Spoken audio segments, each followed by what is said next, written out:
आज के टाइम में हम देखते हैं कि कैसे डार्क वेब जैसी जगह पर कई इलीगल धंधे होते हैं और कैसे इन इलीगल कामों के लिए ऑनलाइन ही पेमेंट्स की जाती है। बट ये ऑनलाइन पेमेंट्स का कंसेप्ट तो अभी अभी आया है। अगर मैं आपको बताऊं कि बहुत सालों पहले से एक ऐसा ट्रांजैक्शन सिस्टम चलते आ रहा है जो कि ना किसी बैंकिंग सिस्टम के कंट्रोल में है, ना ही किसी इंडिविजुअल इंसान के कंट्रोल में, और इसके थ्रू कई इलीगल एक्टिविटीज जैसे मनी लॉन्ड्रिंग, स्मगलिंग और तो और टेररिस्ट एक्टिविटीज तक के लिए पैसा डिलीवर किया जाता है। जी हाँ, मैं बात कर रहा हूँ हवाला की।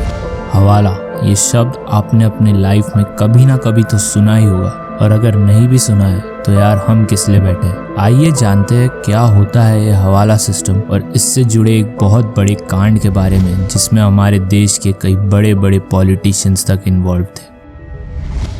हिंदी और उर्दू लैंग्वेज के हिसाब से हवाला का मतलब होता है ट्रस्ट, और अरेबिक लैंग्वेज में इसका मतलब है ट्रांसफ़र, और उसी के हिसाब से ये एक ऐसा ट्रांसफ़र सिस्टम है जो कि पूरी तरह निर्भर है ट्रस्ट पर। अब ऐसा माना जाता है कि इंडियन, अरेबिक और मुस्लिम ट्रेडर्स ने ये हवाला सिस्टम की शुरुआत 18th सेंचुरी में की थी अपने आप को चोरी और डकैती से बचाने के लिए। ये पैसे ट्रांसफ़र करने का एक सबसे मेन तरीका था जब तक हमारे देश में कोई प्रॉपर बैंकिंग सिस्टम नहीं था।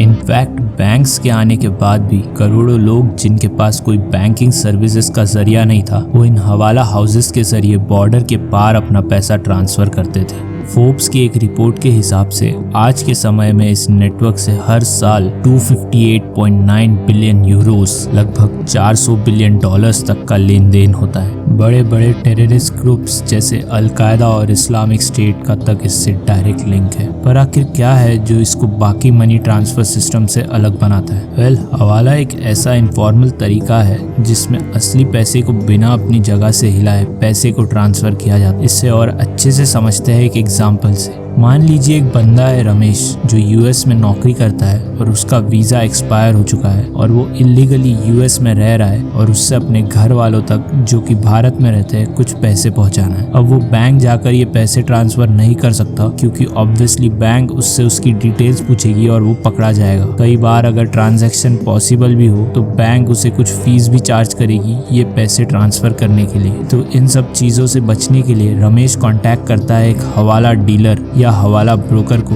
जिसे हवालादार भी कहा जाता है। अब रमेश उस हवालादार को अपने पैसे, अपनी फैमिली का पता और एक पासवर्ड देगा। इन पैसे पर वो हवालादार कुछ कमीशन चार्ज करेगा जो कि बैंक की ट्रांजैक्शन फीस से बहुत कम होगी। अब ये हवालादार भारत में मौजूद दूसरे हवालादार को कांटेक्ट करेगा और उसे ये पासवर्ड बताकर उतना ही अमाउंट रमेश की फैमिली को देने बोलेगा अगर रमेश की फैमिली भारत में मौजूद हवालादार को सही पासवर्ड बता दे तो। अब ऐसे ही इन हवालादारों के बीच ये ट्रांजैक्शंस चलते रहेंगे अनलेस वो अपना हिसाब क्लियर न कर ले। इस तरह ये पूरा गेम चलता है इन हवालादारों के ट्रस्ट और नेटवर्क्स के बेसिस पर। अब आप कहोगे कि ये तो बिल्कुल बैंक्स की तरह ही वर्क करता है, तो हाँ, आप बिल्कुल सही है। बस फ़र्क सिर्फ इतना है कि जहाँ बैंक्स में की गई हर एक ट्रांजैक्शन के बारे में गवर्नमेंट को खबर होती है, वहीं इन हवालादारों के थ्रू की गई ट्रांजैक्शंस के कोई रिकॉर्ड्स नहीं होते। कई हवालादार इन ट्रांजैक्शन के पर्सनल रिकॉर्ड्स मेंटेन करते हैं, बट स्टिल अपना हिसाब क्लियर हो जाने के बाद वो इन रिकॉर्ड्स को भी क्लियर कर देते हैं। अब ये सिस्टम के कई फ़ायदे हैं, जैसे कि ये इन्हीं तरह के इमिग्रेंट वर्कर्स के लिए बहुत हेल्पफुल प्रूव होता है। हवालादारों के द्वारा चार्ज की गई फीस बैंक्स के कंपैरिजन में बहुत कम होती है। ये one of the fastest mode of transaction prove होता है, और तो और सबसे बड़ी बात इस सिस्टम की एनोनिमिटी, मतलब कि बिना किसी पर्सनल डिटेल्स और ट्रांजैक्शन रिकॉर्ड्स के भी ये ट्रांजैक्शन सक्सेसफुली कैरी आउट किए जा सकते हैं। बट ये ही फैक्टर है जो इसको सबसे ज़्यादा डेंजरस बना देता है। The national commission on terrorist attacks की एक रिपोर्ट के हिसाब से 9/11 अटैक्स में साथ देने वाले लगभग 12 हवालादार ऐसे थे जिनको उन पैसे का सोर्स और उनसे होने वाले काम के बारे में पूरी नॉलेज थी। इसके अलावा भी कई टेररिस्ट ग्रुप्स जैसे कि इस्लामिक स्टेट, तालिबान और अल शबाब अपनी एक्टिविटीज़ कंडक्ट करते हैं इस नेटवर्क के थ्रू। तो अब आप समझ ही सकते हैं कि ये कितना डेंजरस है। वैसे तो ये हवाला नेटवर्क पूरे दुनिया में फैला हुआ है, बट इससे जुड़े मैक्सिमम ट्रांजैक्शन साउथ एशिया तरफ के रीजन्स में ही होते हैं। कंट्रीज़ जैसे इंडिया, पाकिस्तान, यूएई, अफगानिस्तान में ये बहुत ही ज़्यादा फेमस है और सबसे बड़ा हवालादारों का नेटवर्क इन्हीं एरियाज़ में है। अब हवाला से ही जुड़ा इंडिया में एक बहुत बड़ा कांड हुआ था, द हवाला स्कैंडल, जिसे द जैन डायरीज के नाम से भी जाना जाता है। इस स्कैंडल का साइज लगभग 150 करोड़ तक का था और इसमें हमारे देश के कई लीडिंग पॉलिटिशियंस भी इन्वॉल्व थे।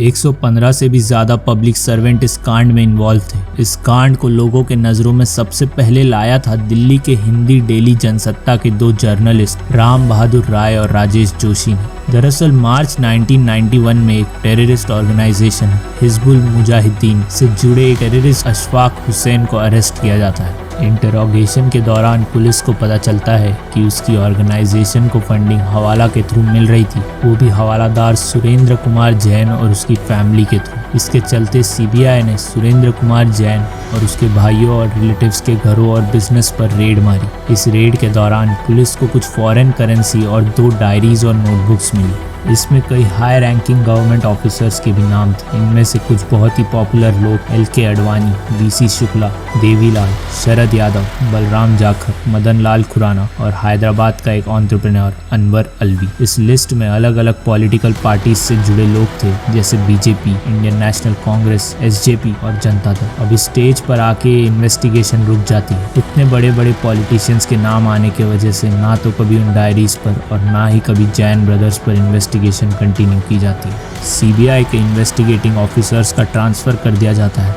और इस केस को रूलिंग पॉलिटिशियंस द्वारा दबा दिया जाता है। पर भी मीडिया में ये केस एक हेडलाइन बना रहता है और इसी के चलते अक्टूबर 4, 1993 को एक journalist Vineet Narayan supreme court में एक पिटीशन फाइल करते हैं against the government agency like CBI and revenue authorities, ये कहते हुए कि ये एजेंसीज जैन डायरीज को लेकर अपनी इन्वेस्टिगेशन करने में नाकामयाब रही है। उसने प्रूफ भी दिया कि टेररिस्ट के अरेस्ट होने पर कैसे हवाला के थ्रू उन्हें फाइनेंशियल सपोर्ट मिल रहा था।